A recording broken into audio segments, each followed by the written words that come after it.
Doing? Welcome to another episode of American Flag. My name is Randy Flag. I'm your host. Please like and subscribe. I'm just heading home from work right now. Well, actually, I gotta go pick up my daughter from tutoring.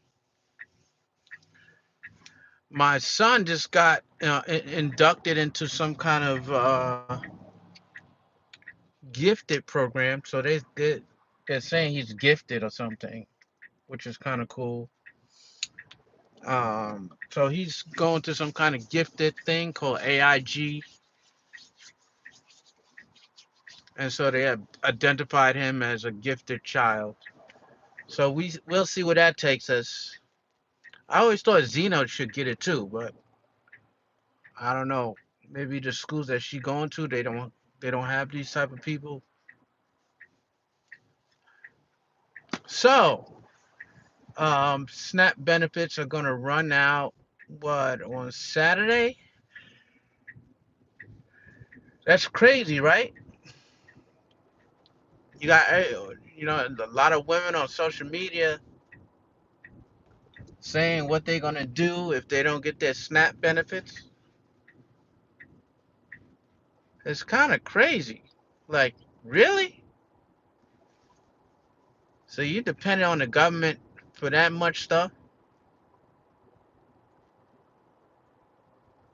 that you need to have SNAP benefits and you can't live without them? And if you don't, you're gonna go stealing and stuff? It's really crazy. I don't get it, really. I mean, if a man does not work, a man does not eat. If one does not work, one does not eat. And I think, you know, except for disabled and the elderly, then that should be the thing. You got kids out here that, like, if you go to some place like Harris Teeter, like, their whole staff are mentally challenged. Like, they're like almost, some are severely mentally challenged. But they got, like, they on the spectrum, like autism spectrum 2. Some you could even say 3, but they're running the cash registers, they doing the cards, they working. And if these gentle folks that have a very high work ethic, if they can work, why can't a welfare queen work? So why is it that this kid, he has a mental condition, he has a disability. Why does he have to work to make money? But this welfare queen can't find a job and she don't have to work. And she got all her mind and everything else is intact. I don't get that. What's up, man?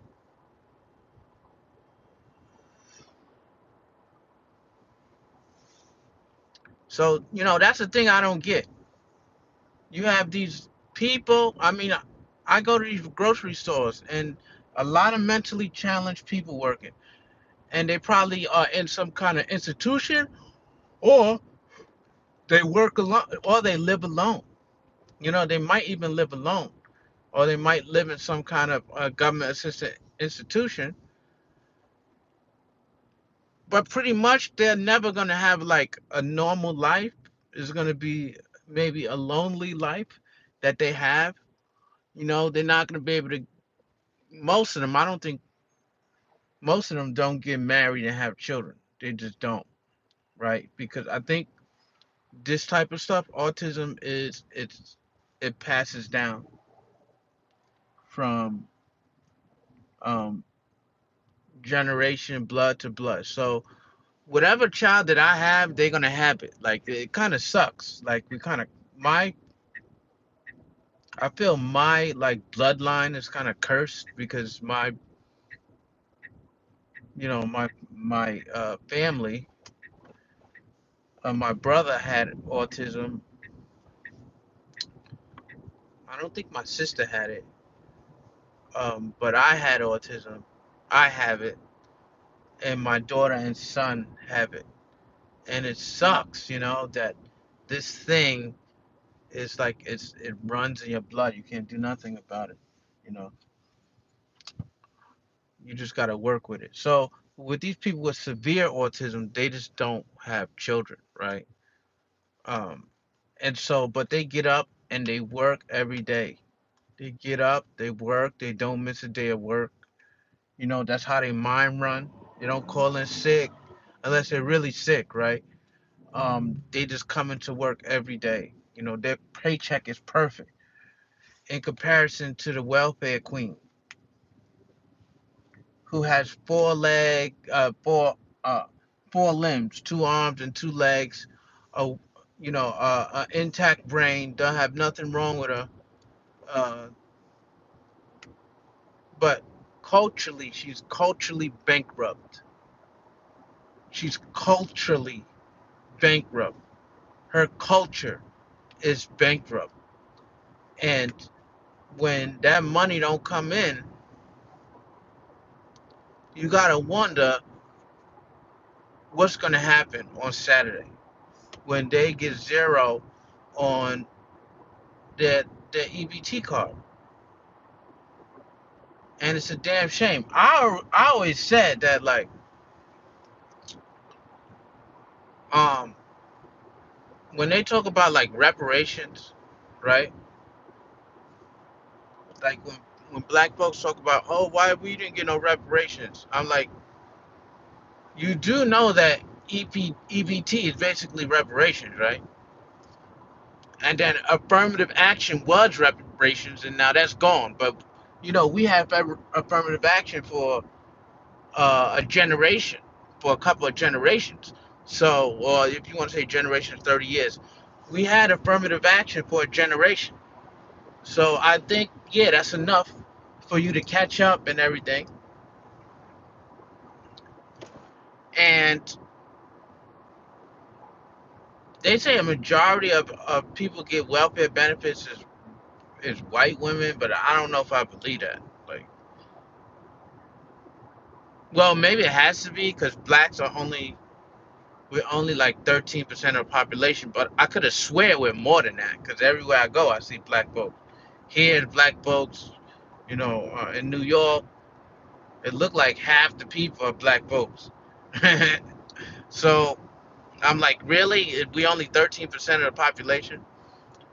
So that could be the the reason why they say, oh, white people um get more welfare than we do. They're more white people on welfare, right? But I think we're disproportionately uh, on welfare.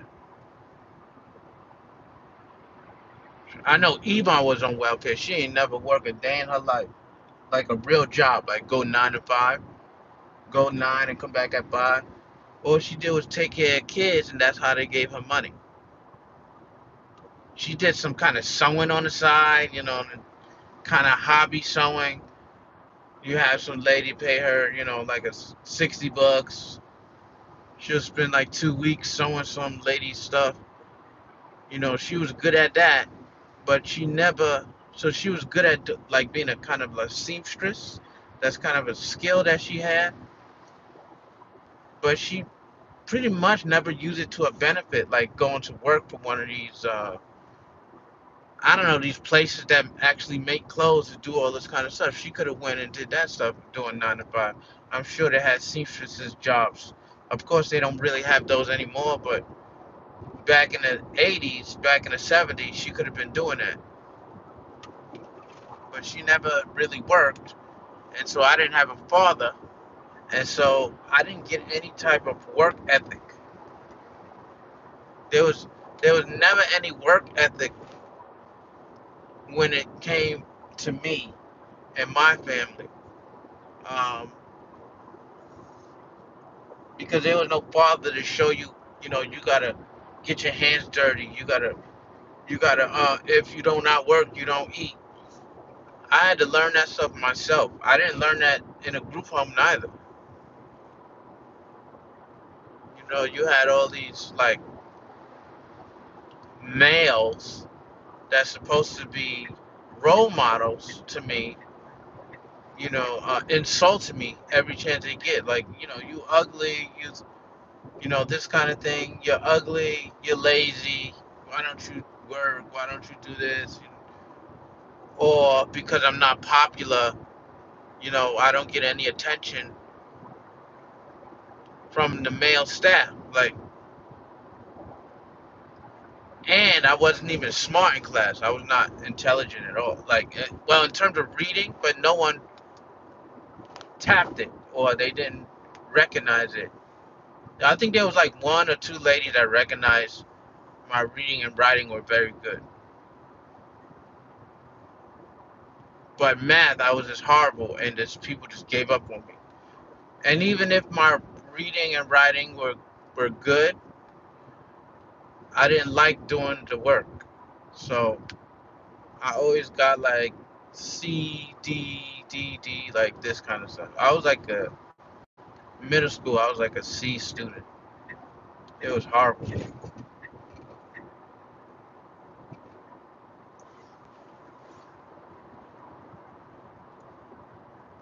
Oh, daylight savings time's coming this weekend, but that is a good thing um, because every time I leave work in the morning, it's pitch dark, and I'm like, what is going on here? So I think what they're gonna push it back. I guess they're gonna push 1 hour back. So that's a good thing.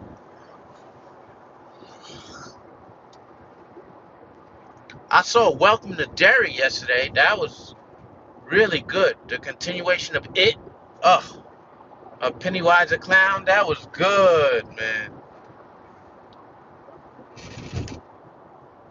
That was good. I could even say, yeah, it was on the same level as like Alien Earth, but like better. Like I think it was better. I think it's better in Stranger Things, to tell you the truth. Like, I mean, I saw Stranger Things and everything, but I think Welcome to Derry is better than Stranger Things.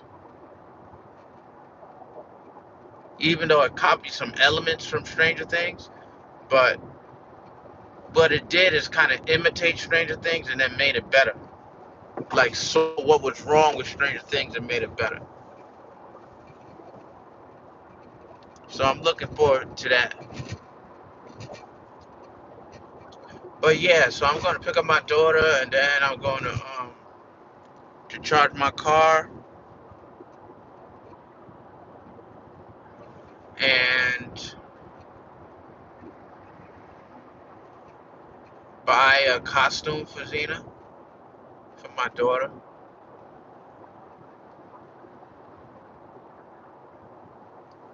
I don't know how I'm going to take her to some costume place. Probably going to have to do it when I come back. Yeah, you can't even do nothing with the costumes. Like now, you like in my school, there's like you can't do this. You can't wear face masks. You can't wear face paint with red on it. You can't bring a fake knife. You can't bring. I understand that because you got because they got the little kids, the kindergartners, and the pre-K, like pre-kindergartens. You can't have that with them little kids around. So I understand that. But they like if you bring like a fake knife or a fake gun, you're gonna get in big trouble and you will be suspended. They was talking about today in the school, like, because some kids will play around and say, "I'm gonna kill you," like, and they just kind of joking. But the school is taking that like really serious, and I don't know how to feel about that. I don't know how to feel about school taking what you say like that seriously, but then again, with all these weapons and stuff. Because in North Carolina, they crazy, man. Even in middle school, like kids be bringing weapons, like real guns in middle school in North Carolina. Like they crazy out here. And in the North Carolina high schools is particularly dangerous. They bring all types of stuff into the school. But I'm up here where it's like this really nice school. So like I just went to my daughter's school. Really nice school. Well school. And it's less likely like stuff like that is gonna happen. Like where I live at, like the schools are like 9 and 10. Like 9 out of 10, like stuff like that. Like the middle school, the high school is all 9 out of 10. They give my daughter homework. They give my son homework all the time. She's in like honors classes, AP classes, you know. So I know that my house, my townhouse was costing like about 400 something thousand, 450,000. It's already went up. Like the valuation, the appreciation of my house already went up. So I think by the time, they all grown and they out of house and stuff, like the house could be like, the townhouse could be like 700K. It's possible, you know. And then after the kids leave, they graduate and everything, me and Jenny gonna go back to China and live. So we decided, like, when that happens, like whatever money we get back from American government with the house, we pay back the remaining mortgage, and then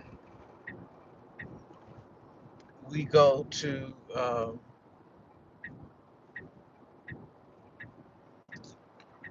even if you get like $200,000, and then with her pension and $200,000 in Anhui and Ching, you can live like, a god. And by then, I don't know if her parents beat and perished or anything. They might like have died or something. And then we might use that house, but I wouldn't want to use that house. I would want to sell it because I don't think I want to lay anywhere where her father's been. You know what I mean? I don't want to be in someone's house where the people have died in it. So, you sell that house and then buy something new or just rent, because the rent is cheap. You're paying like 1,500 RMB or something a month.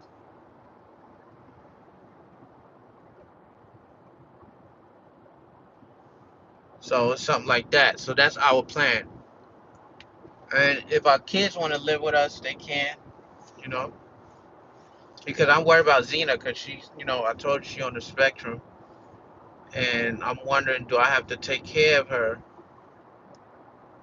Do I have to be nearby? That's the thing. That's what I fear. I may have to be like nearby. And if I have to be nearby, maybe she got to come to China to work. Because we want to, oh, somebody else got my car. We want to retire there in that way. We don't want to retire in America.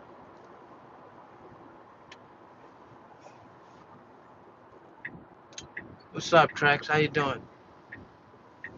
I'm just having a random live because I promise you I'm gonna do something every day. So I'm actually losing subscribers because all of those subscribers I got like 1,000 subscribers that I shouldn't have. Well, I should have, but they think they're waiting on Umar Johnson, all that stuff I was doing with Umar Johnson, because I got like 3 more episodes or something like that. Um, but I haven't been feeling it lately. It's something you gotta feel to do. And so after the 6th episode, I was like, I'm not feeling it right now. Maybe I'll do some in the and several months later, or something like that. I'll make another one several months later. But so that's how I kind of feel about that. Or wait to the next type something happen event happen with Umar Johnson, and then like springboard off of that idea. Wait to AI to become better, to evolve more before I do more Umar Johnson episodes. So I think they finding out, oh, he ain't doing any more Umar Johnson episodes, so I'm unsubscribing because now I'm talking about the stuff I usually talk about, which is I am a conservative. So a lot of folks who liked Umar Johnson and or don't like him, I'm sure most of those subscribers are probably black liberals, and I'm a conservative. So I expect and I'm gonna at least lose half of those subscribers. So some people just might not unsubscribe. They're just like, whatever, right? Um, but yeah, so I'm losing subscribers. I'm not actually gaining anything because I should have about without the Umar Johnson subscribers, I probably got like 800 subscribers, something like that.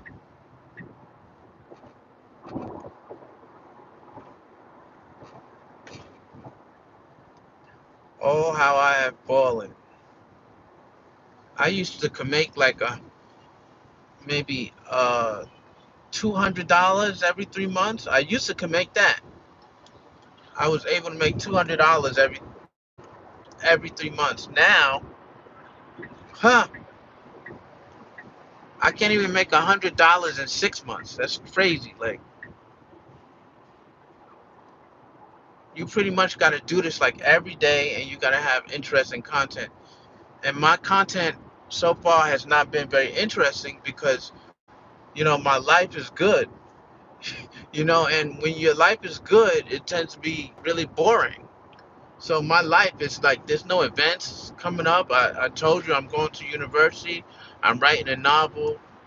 I still look at like the conservative stuff, like Black conservative perspective. I talk about my conservative views, but a lot of my subscribers don't like that, so that won't get views.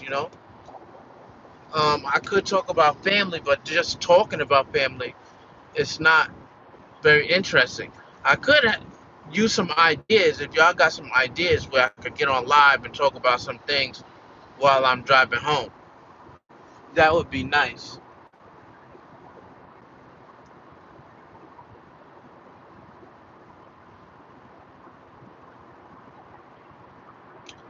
You're gonna relocate back to China? Yeah, I'll say about like 10 years, 10 or 15 years. Because the mortgage is a 30-year mortgage. That's the problem. Like, I want to get a profit, but you got to pay all that stuff back. Get somebody to buy the house. It got to mature in value, right? So it's not going to mature in value in like 5 years. It might will take 10 or 15 years to get to $700,000. So that's when I'll be like, okay, I pretty much would like to sell this house this house. But it depends on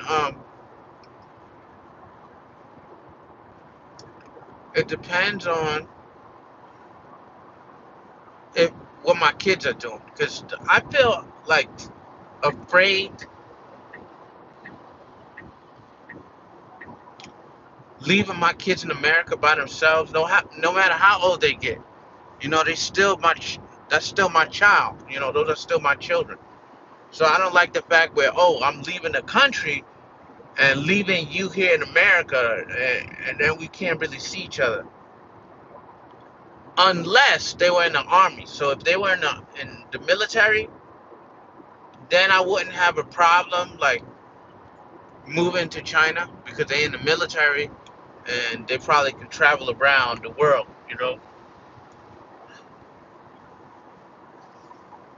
and then they the military kind of takes care of them, you know.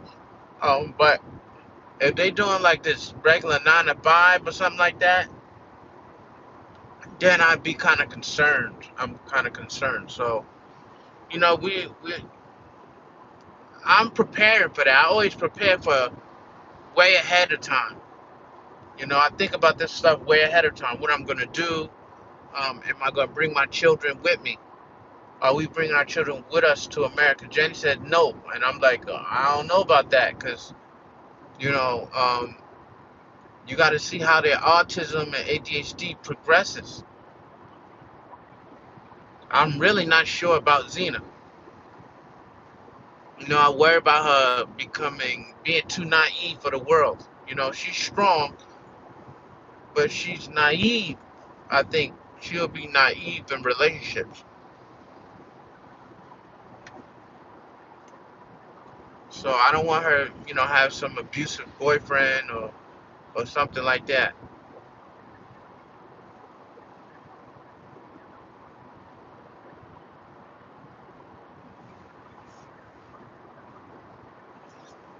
What do you think about me relocating to China, moving back there to Anhui?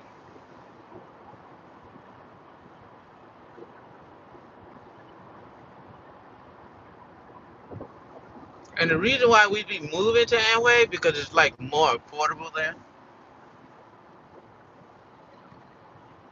It's way more affordable because I'm not gonna have any type of Social Security benefits. I'm working like part time, 35 hours, 30 hours, something like that. And so I don't know if that qualifies for a Social Security check, or something like that.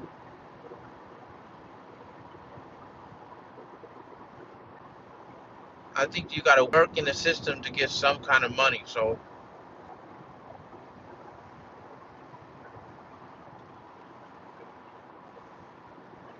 yeah, I've only been working for like 3 years for, something like that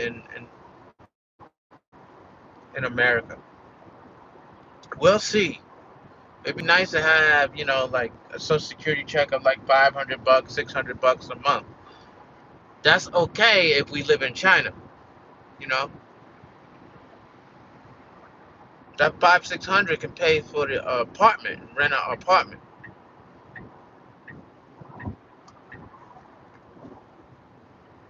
And then my wife get her Social Security check, and then we got the house. So we be living very frugally.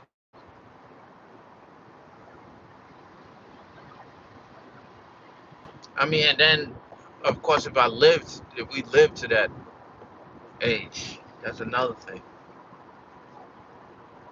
Before I leave this earth, I want my children to be set, where they're okay, where they're taken care of, where I don't have to worry about them. You know what I mean? Aries, I don't worry about him. Like, he's strong, he'll be okay. It's Xena, I worry about, because she's a bit naive in many things, and she's like spaced out. She's always in space. Uh, I want her to be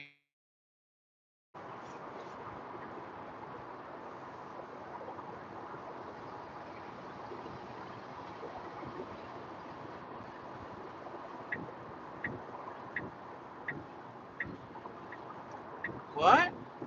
7,240 a year. What's that mean? Is that the lowest amount you can get? Is 7,240 a year? The top 10 years of work. Okay.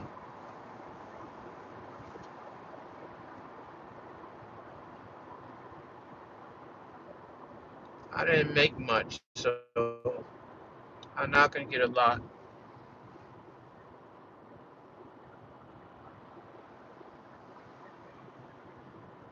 But I'm gonna keep working so I can get Social Security. Like I said, if I can get like $500 a month, which I don't know how much that is, like uh, what is that, like 10,000 a year or something? One, two, three, four, five, 6, 7. Yeah, 7,000 a year. Yeah, Social Security, 7,000. Yeah, he's like 7,000 a year. So I mean, it's not a lot. It's actually very little.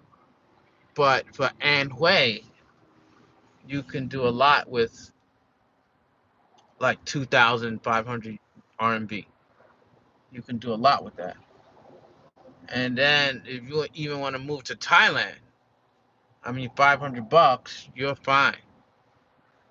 But you know, Jenny gonna have her money too. So like, like $2,000 a month.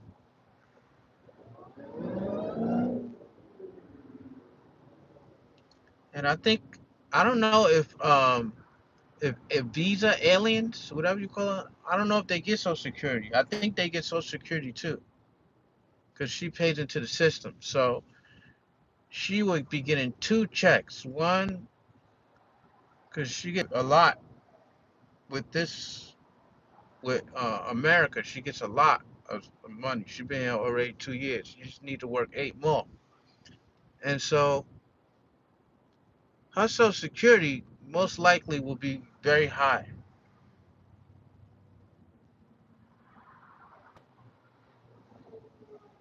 Her Social Security would be like very high. So I mean, I think we'll be okay. But permanently relocate to Asia, but in Southeast Asia, but I'm younger. I won't ever. I mean, I think, in my opinion, I think you should own a property. Listen, you buy a property like in a good district, you do your research, you buy a property, say for instance, it's like 350K, and then you got to pay 30 years mortgage. So they want to trap you. So really, if you really sit out that whole 30 years and pay plus the interest, you're gonna be paying like $700,000 for a $300,000 home. Basically, that's how it is. If you just let it roll out to 30 years, most people don't stay in their home for 30 years. Okay, they end up selling or something.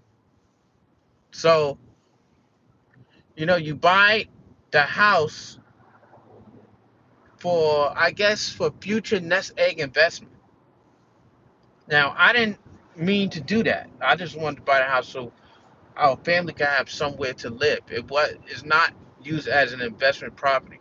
I always thought as a house as a liability, and not, what do you call it? Not an asset. But as I'm seeing, like I see my house, the price of the house is maturing, and that's because around where I'm living in Cornelius, they're building malls, they building all types of stuff. The place that we are is developing. They don't even got a lot of stuff out there. They don't got nothing out there built. They don't got like a mall, like a big mall you could go to. You gotta drive like, if you want to go to a mall, you gotta drive like, 20 minutes away for the big mall for clothing, big clothing mall. Of course, if you want to go to Target, that take you like 5 minutes. You can go to a Target, but I'm talking about a place right outside your home where you could walk there within 5 minutes. And so they're building malls out there that's close to our homes, and then when that happens, the price is just going to shoot up because the schools over there, like my daughter's high school is a 9 out of 10. I've never seen that before. I always saw like, if you're in the middle of Charlotte, like the last school my son went to, I think it was called Montclair or something. That school was like a 4 out of 10, and it was like a C- or something. And my daughter's school, before she went to the middle school up here where we are now, Alexander Graham, that school It was a B, and then it went down to like a D or something because the principal was not very good. There was some instances of weapons and threatening and like bullets and all this other stuff. So that school is like a 4 or 5 out of 10. You know, a 5 out of 10. When you come up here to these places where we live in, the schools is like 9 out of 10, 9 out of 10. And so when the ratings for the schools are really high, um, that most likely means that the property value will shoot up because these parents they want to live in the suburbs and they want the schools to be good and they want crime to be low. So where we live in Cornelius, there's basically no crime. It's like the crime is really low as opposed to Charlotte in the middle of Charlotte. It's like everywhere is crime. And even though with that, you got the houses here in Charlotte costing like 1 million. You can't find nothing under like 700K in the middle of Charlotte. We got houses up here like next to the university I'm going to, Queens University, Charlotte. Those houses next to there, because that's a beautiful place. They go for like 6 million, 4 million, 7 million, 8 million. You know, you're like, holy crap! Like the place where I live, because I live near a lake, and these houses are going for like 10 million, like 10 million, 9 million, 15 million, and stuff like that. And you're like, how is that? Because you're near a lake and the schools are good, right? And all the race car superstars live over there, where we at. And so anything that's adjacent to $10 million homes, of course, that's going to rub off on some of the homes here. You know, so if my son doesn't tear up the damn house yet, because he's tearing up the doggone house, and I don't have to spend money on so much renovations in 15 years, you know, that house could sell for 700K. I can't read the stuff yet, so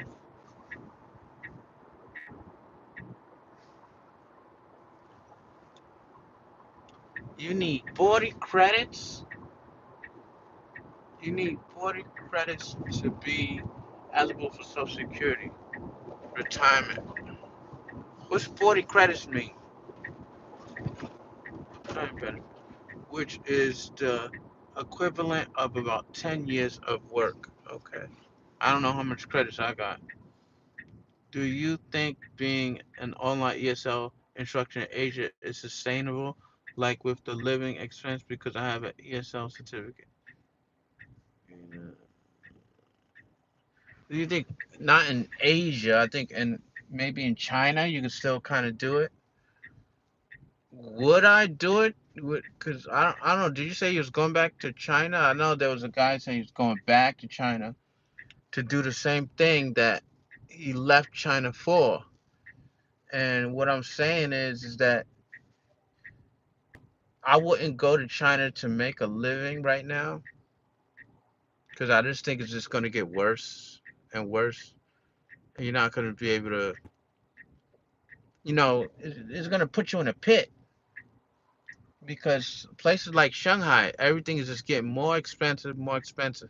Even the second tier cities are getting more expensive.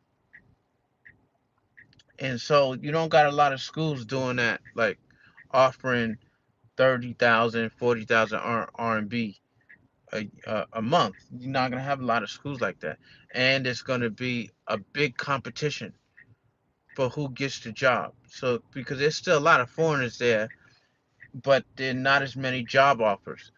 So for every job offer, you probably got like 100 foreigners applying for every position. And if you're black, forget about it. You know, if you're black, I wouldn't go back to China now. You can't. It's almost. I wouldn't say it's impossible. It's extremely difficult to make a living in China right now. Extremely. Even if you're in a second tier city, even if you're in a third tier, if you're in a third tier city, right, and they only got like two uh English language schools in the city. In that city, there's two English language schools, and then there's one university, and then you got only like 15 foreigners living there, right? And you're the only black one, and the rest are like either white or some lighter skinned individual. I mean, how you gonna get that job? How you gonna compete for that job? You know, if you all got almost the same credentials, they most always will pick the white person, especially if it's one of those, what do you call it? One of those jobs, one of those schools that's like a language school. They most definitely will always pick a white person over you. You know, um, the best people that they want, like, are, I would say, white females. They like white females the best. Why? Because they're non-threatening to maybe mostly female English students. Because most English students are like female, right? And so you feel safer dealing with a female than dealing with a male, a white male,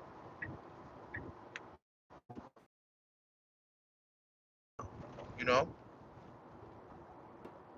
And you may have some outliers, like some of the parents want a white male teacher because, they think it's a bonus to mess around with a, you got some of the wives that come in and, they want to play. They want to play around a little bit. And they may put their child in that school because there's a handsome white foreigner who says he's single and she want to try it out, you know? So I've seen it many times where that has happened, where some rich woman, she has a kid, but she's divorced, and she puts him in an English class, and she has a golf instructor, she has a gym partner, even though all the gyms are closing now in China too. She has these type of people, but none of them is gonna give her the satisfaction of the foreign white male. That's pretty handsome, right? She want to try that out.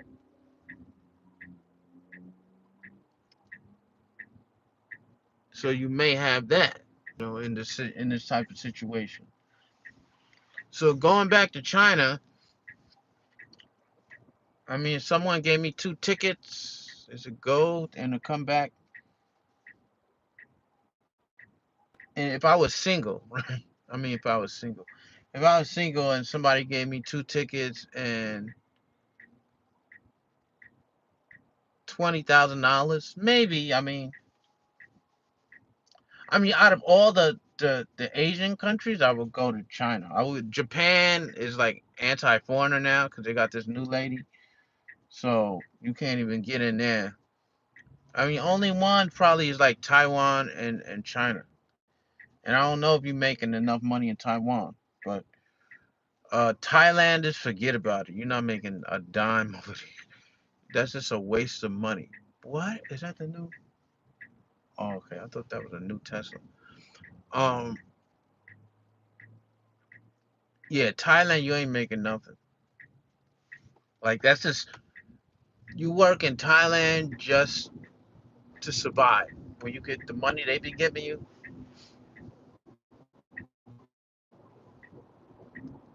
and they're more strict,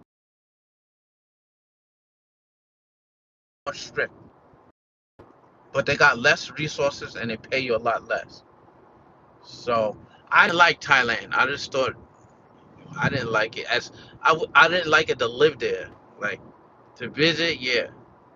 And maybe I just had a bad experience, but all I know is when I went back to Shanghai and I was in Bangkok, right? Bangkok supposedly one of the best cities in Thailand, right? I didn't go to Pattaya, I didn't go to Sukhumvit or Phuket or something like that. I went to to Bangkok and then some ass fuck town in some place in Thailand in the suburbs. It took us like 2 hours to get there driving, 2 or 3 hours. Um, Not that I went to Bangkok and all I know is when I went back to Shanghai, I almost kissed the ground because it's just night and day. It's just different. Like Shanghai is so much better than Thailand. So much better in terms of not I don't know, not in terms of what you can do there, because there's probably more stuff to do in Thailand, right? In Bangkok than is it. They got more crazy stuff happening in Bangkok. But Shanghai seems more orderly and more safe in terms of like crossing the street. Like you're not gonna get killed crossing the street.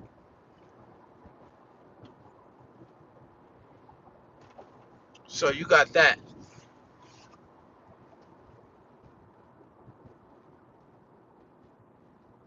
Oh yeah, there's a lot of Africans vlogging in China now. They got this guy calling I forgot his name.